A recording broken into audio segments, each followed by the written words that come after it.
Good morning, everybody. Welcome to the Thursday edition of our Gen AI news briefing. I am David DeLallo, and it happens to be my birthday, which I didn't tell you guys. Oh, happy birthday. This is the birthday edition of Gen AI news briefing. Look at me getting up early on my birthday to do this. This is how much I love you guys. You'll have more of it to enjoy. That's right. And I love this subject matter. So we have a good set of articles today, as usual, provided by the wonderful Ankaj. We'll be talking about Mistral jumping into the game of having a code generation tool. We'll talk about some new deals that OpenAI made for content. We will talk about what else do we have on top? Oh, Cartesia, which is another company we haven't talked about yet, very small. It's got a different type of model that they're putting out there around audio generation and a few more. So without further ado, Ankaj, kick us off. Thanks, David. So the first one that we have for today comes from OpenAI. OpenAI has signed content deals with Vox Media and The Atlantic. All right, Luda, thoughts? I think this is in continuing. OpenAI is pushing to sign media deals, and this is yet another two that they signed. Kudos to them. I think that's a great effort. Avoiding being sued, adding value, getting training data. So this is all goodness, but it's optional, triple optional to me. Yeah, with every one of these deals, I will say, it contributes to the whole changing nature of search that we're just getting underway with, right? Because as we saw from the leaked presentation, it was several weeks ago from OpenAI regarding the types of deals that they make here, and then it mentions it in this article too, that these companies will receive citations within the ChatGPT. So you'll be able to kind of jump over to them from here. And, as I don't know if OpenAI will release an actual search tool or if this is their strategy, right? I guess TBD, but interesting to watch this evolve, especially on a day I saw recently, Perplexity, their valuation is up to something like $6 billion. They're about to raise again, and we know that they're in this search game as well. So that part's interesting to me, but the deal itself, I agree, is probably optional. What'd you think, Tim? Yes, optional on the deal front, absolutely. Kudos to OpenAI at one level, but people think many different things. But having grown up in the PC and Microsoft era, Microsoft had a game they called the Brain Suck, which was if you were a small company, they said, well, come to Microsoft in Redmond and tell us about it, but we won't sign an NDA. And they could do that because they were Microsoft, just as OpenAI can say, take whatever chump change we give you because the alternative is you get nothing. So this is ruthless behavior, I just want to cite. And John has said this too, across the board. They are doing deals for their own benefit, not really for the creators' benefits. As Microsoft did lots of deals for their own benefit back in the 90s, not for the startups' benefits at all. And so when companies get this much power, they wield it. And OpenAI has it right now. I think this particular article is optional, but we don't talk about citizenry kind of problems. This is a citizenry problem because they are destroying the creator economy. Yeah, no, that's true. And the search thing that you mentioned, David, I think we've seen an article about OpenAI and Bing of Microsoft, right? So it is a race between Google, this type of search, and Perplexity. So we'll have to see what actually transpires. But the search future, web search future, is for grabs out there. Yeah, definitely. Okay, well, we go with optional on this, but we know overall this is a space to watch. Yep. What do we have next, Ankaj? Hey, next one is from Mistral. So Mistral has released a new model called CodeStrill, and it's Mistral's first Gen AI model for code. Yeah, I signed this to myself. And I would call this optional. I mean, it's kind of, they had to do this, I feel like, because every other model provider has some sort of code generation aspect to it. However, this one says it doesn't allow any commercial activity to be. So I think the usage is going to be pretty limited. I can't even see why you would pick this tool over others. So I went optional on this news. Yep, agreed. Agreed. All right, we'll just move right on. What's next on Kaj? The next one again from OpenAI. So OpenAI has signed a contract for 100,000 ChatGPT enterprise licenses with PwC, and PwC has also become its first resale partner. Yes, interesting. Tim, what do you think about this? Well, this is classic in early stage complex markets where you go after the integrators, because the corporations have two problems. A, they don't generally have enough talent to really scale their pilot operations. And B, they hate risk. They're super risk adverse. And so they turn to consultants to transfer the risk and gain access to talent. I think that is classic case here. PwC is saying, we'll do that. And we'll do the deal with OpenAI and resell it into enterprises. The interesting thing would be, what does Microsoft think of this? Because this is a direct attack on Microsoft's properties. So another interesting salvo in the somewhat unusual relationship between Microsoft and OpenAI. But yeah, it's getting. I think it's optional. I would say you could say it's important because of the scale of the deal.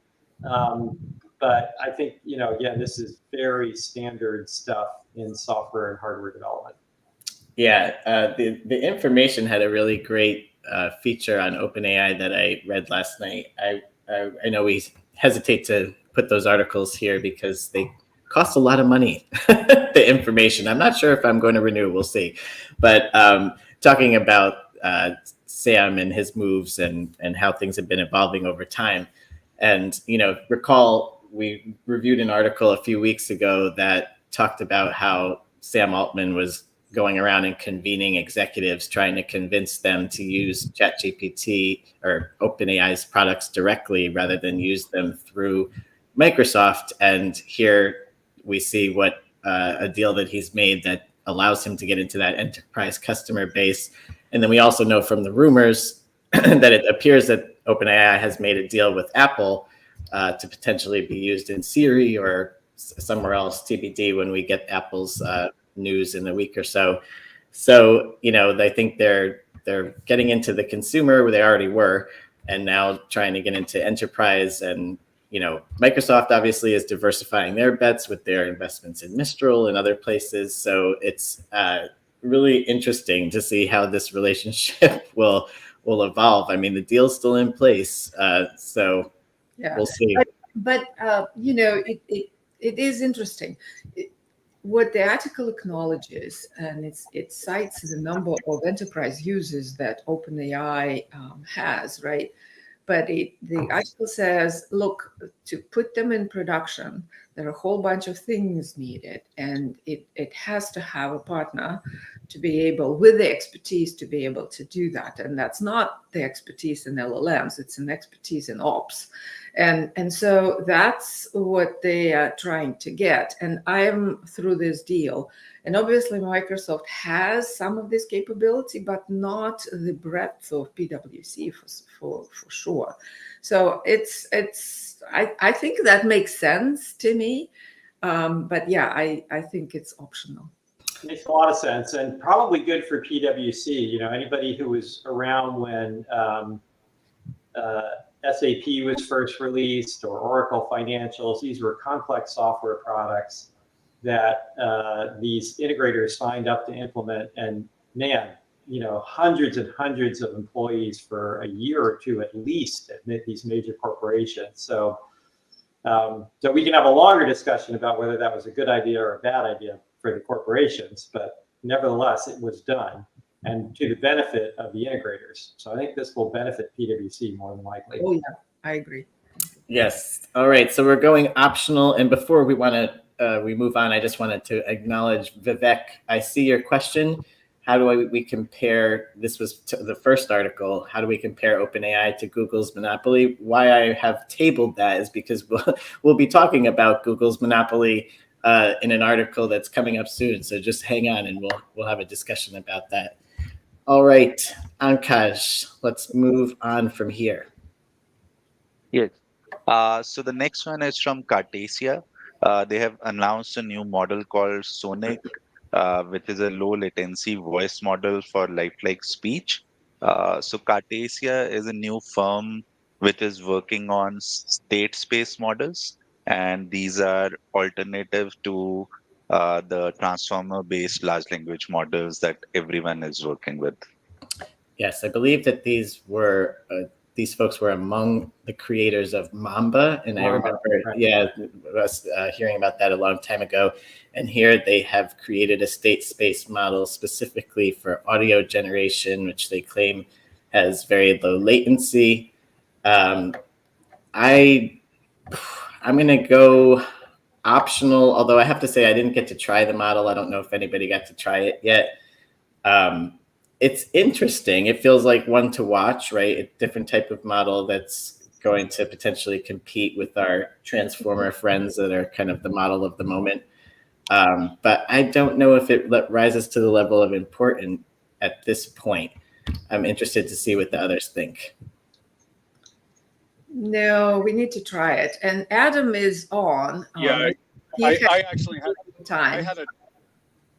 Yeah, thanks. I actually had to play with it today because it's my evening, and it was impressive. It was about 80 milliseconds to get a response out of it, but it's basically like a fast 11 laps. And the voice, although a little more emotive, didn't have as many capabilities in terms of fine tuning it, and it didn't sound as real. So it's early entry. The fact that they're actually using a different methodology is certainly one to watch, but at this point, they're just going to get beaten by for Omni when the voice comes out. So I think it's a great decision. All right, you're fading out on us, but we heard the majority of it where I would call this optional. I think it could be interesting, but again, this is a product announcement. Lots of assertions, 135 milliseconds. Adam says it seems like that's okay, but they don't tell you what hardware they're running on. So they don't tell you whether this is on a big cloud or whether you can really run this already on a handset. If you could run this on a handset with 135 milliseconds latency, that would be game changing. But it's all claims. There's just no facts right now. They're all assertions and aspirations. So we'll have to watch it, but it's a product announcement. All right, another optional. Not a lot of reading coming up today. Let's see how we do on these last few. Ankaj. Okay, so this one from Ben Thompson from Stretchery. It talks about AI integration and modularization. Yes. Tim, give us a little synopsis and let us know what you think. Well, these are longer articles. I think they're worth reading. He's a smart guy and has a good business perspective. There's some, it's always worth, so I would rate this important because I think for the AI leader, it's a good summary of the overall space, but you got to read it critically. So there are some things you can agree with, some things you don't agree with. I'm a big believer in Ronald Coase, who has this theory that firms grow until the transaction costs inside exceed the transaction costs of doing something with somebody externally, and that sort of defines the size of a firm. And that's true to a great extent. And he also makes another good point, which is there are unmeasured costs. So why is Apple popular when you can build modularized systems cheaper using Android? Because they provide an experience, and it's very difficult to quantify the value of the overall experience, which is highly valuable. But we don't know how to quantify it, so business schools tend to ignore it. He's making the argument here about vertical integration, Apple, versus horizontal integration, Android phone makers. And he's taking it to, does it apply to AI? Because Google, he's claiming, is completely vertically integrated, which is kind of true. Microsoft partially, and Amazon completely horizontal. neutral to vendors, and trying to put this together. It's a little bit of a messy argument because there are a lot of factors he's not taking into account. The design of hardware in order to support software has been talked about for 60 plus years and used to be a normal thing. In fact, the smartest people I know always said, design the hardware for the software instead of vice versa, which is why Windows set us back for 40 years, because we had a hardware lock-in, and it was terrible, in fact, in many ways, and we had to design all the software to get around all the problems with the hardware. So everybody's taken that to heart, particularly Apple, which designs all their own hardware now. But it takes a lot of scale and a lot of money. And that's the other thing that's not taken into account here, is just how much scale and money these firms have. So they can go in any direction they want. And so it'll be interesting to see. I'm not a big believer that one approach, that the vertically integrated approach will fail, because again, customer experience really does count. So the more you can create, that's as a service, right? The more you can create as a service experiences, the easier it is for people. This is one of the reasons why ChatGPT took off so well, because as a customer experience, it's fantastic. You just start typing in language that you already know how to use. So they're leveraging the fact that people already know language. You don't have to know anything else to get started.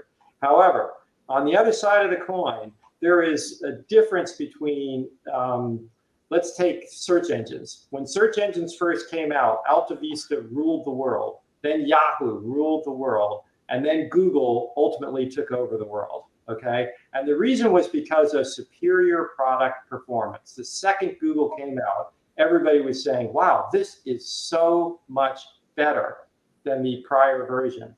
When you start getting into language and image generation, what is good enough has a much wider range. Okay, so good enough is, so it's very, very difficult once a company is established to create a much better model. We'll see. There's, ChatGPT remains better than most, but not that much better already. And that may converge quickly. And that's generally what leads to horizontal success. When things can be, commoditized, right? Then why buy from an integrated vendor unless the experience is incredibly superior?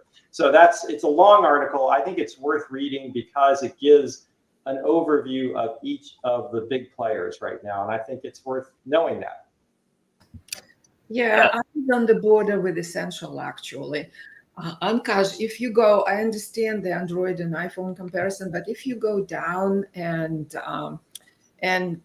show us the 3 pictures. So this is, go up to Google first, right? To Google first. So this is the prognostication of how like AI verticalization versus verticalization goes, right? So it is still up for grabs. Nobody knows whether it's useful, how useful that would be for Google. But so the reason I think it might be essential that you need to be aware that this fight is going on, and there are capabilities that can be derived from this vertical integration. So go down. So Google is pretty much has the stack. If you go down, the AWC does not, right? It opens the third party to the model and the top for the apps. And this might be a great positioning for AWS. So go down. Microsoft is partially, right? So it has an OpenAI and it doesn't have its own chip yet. And OpenAI can be replaced, right? So, or bought. So it's an interesting stack. And then Meta is also pretty vertically, go down a little, right? Other than the chip. So it's an interesting fight that will happen in front of our eyes. And I think it's essential for the executives to be aware of that this is what's happening. Right. Yeah, and I thought it's interesting, just a little further down, they talk about Databricks, and we've watched all the activity around them, and they seem to be, going toward vertical integration themselves. And, as I read this article and just been thinking about it, some people are still kind of like knocking AWS for what they're doing versus others, where I don't even think they should be in the same conversation really as Microsoft and Google anymore, because I feel like their strategy is clearly different, right? Like why is it one versus another? And when you think about it, Amazon's kind of core business, like, yes, they're a cloud provider, but it actually, to me, didn't really make sense that they would create too many models except for a model that serves their primary businesses, right? So anyways, I agree. I think I'm going to go essential on this article because I just think it's a really good read, and it gets folks thinking, and the AI leader should kind of converse. One point I'll make, I think I made it, but it's probably a little too fuzzy. Monopoly power changes everything. Because, again, you can look at it from, well, Google won because they had the best product. Early on, that was true. And that's the point he was making. Early on, if there really is product differentiation because the products aren't good enough or there's superior capability available, then people get leapfrogged. But once they have monopoly power, I mean, all these companies are interested in making money at the end of the day, not producing the best product. Now, if it turns out that those two align, great, and the market is fantastic. But if they don't align, they're much happier making money than better product. And Google search today is a prime example of that. They have 96% of the market. They could care less whether their search is better than anybody else's. But I shouldn't say that. They care, but they care more about monetizing it, okay? So when the priorities come out, that's what counts. And that's what all these firms are thinking is, I want to get my boot on the neck of the market. And once I have that, I'm going to squeeze it any way I can, rather than at the expense potentially. Let's not say rather than, it's not mutually exclusive, but their priority is going to be wringing out the highest amount of profits they can, not necessarily making the best product they can. So we'll see how it comes out. Yeah, and to Vivek's question, right? It can be very subjective, the answer to this question, but right. This article calls into it essentially says, look, Google is vertically integrated, and for AI, this might be really a big thing, right? To get that foot on the neck of the market, and they might have in that sense, they might have a leg up. On the other hand, Microsoft has a better model. OpenAI is still a better model, way better represented around the world. So it's probably what would happen is one and the other will compete. Yeah. And to your point about search, I mean, Google's being risky right now, having integrated the AI capabilities into search. All I see day after day are stuff on social about all the stupid things that the search results are saying, right? They're in such a hard spot, right? It's like kind of like they had to try to get those capabilities in there so that they're in the mix and they look like they're making progress with where they're putting AI into products, but then they are held to such a high standard because they are the market leader, and I go to Google search and I expect to get served the right links, etc. Now you're serving up sometimes the wrong answer. It's a tough spot. We'll see if they've further opened the door for disruption. Okay, great discussion. We've got one more article left today. Let's not leave it hanging. Let's go to that now, Ankash. Okay, so the last one comes from Microsoft. So this article talks about the interplay between innovation and privacy when using synthetic data for Gen AI. Okay, who's got this last one? Luda. Yeah, I do. So I rated this article as important for the simple reason that privacy really matters, and there's more and more in articles about that. And this post goes through 3 techniques to generate synthetic data from private examples and actually extend or create a model that is actually competitive. So yeah, these are the 3, up and right here. So these are 3 methods that they review in this article. And I think it is important for the leader to be aware that this method exists. We reviewed a couple of companies that are in this space of generating synthetic data. So if you are in the market to really provide good data and claim that it is not trained on private data outside of your domain, this is the way to go, and this is pretty critical. So I think it's an important article to go through. Tim, what do you think? Yeah, I would respectfully say optional myself, and there's a couple of reasons. One is this is a pretty deep research article, so I think a lot of AI leaders, even if they're modestly technical, are going to struggle to get through it. And the other is that there are a couple of things here. One is that they only used sort of older models for their comparison. So it's interesting. It's interesting research. Data privacy is a real issue, but there are just a huge number of open questions like, okay, would this really work with current models? Because these models they're testing on are kind of older models. And so they're making some progress. There's no real way to assure. I mean, they have these mathematical approaches to statistics that say you can't re-engineer the data using this, so you can use private data and you mix in stuff to try and make it encrypted, basically, so you can't get back at the private data. Not entirely clear that that works, and how well it works, and how much people will trust it, as importantly. And the other thing is it will cost money. And back to our monopolistic discussions, once these companies almost already have monopolies. They're kind of oligopolies now. You know, if you look at Microsoft, AWS, Google certainly has a monopoly on search. Why are they going to spend an extra penny to do something they don't have to do?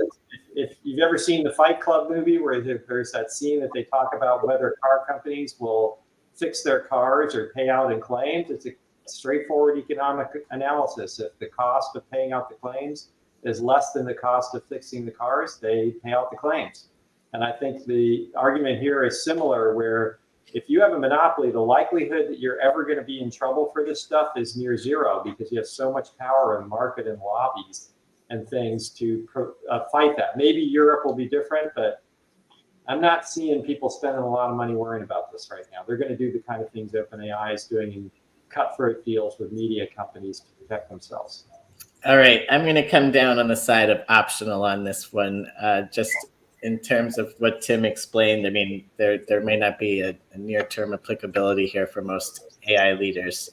So we will close it there. Ankaj, how did we do today? I know we had one essential article that we had a really lengthy and amazing discussion about. And I believe we had one important, where are we on this? All right. No, we just had one essential.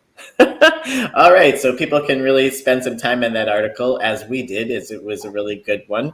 And the rest, you can just look at our newsletter and see the synopsis. If you have not signed up for the newsletter, you can see the link in where you entered this chat here. We appreciate you all for watching as usual.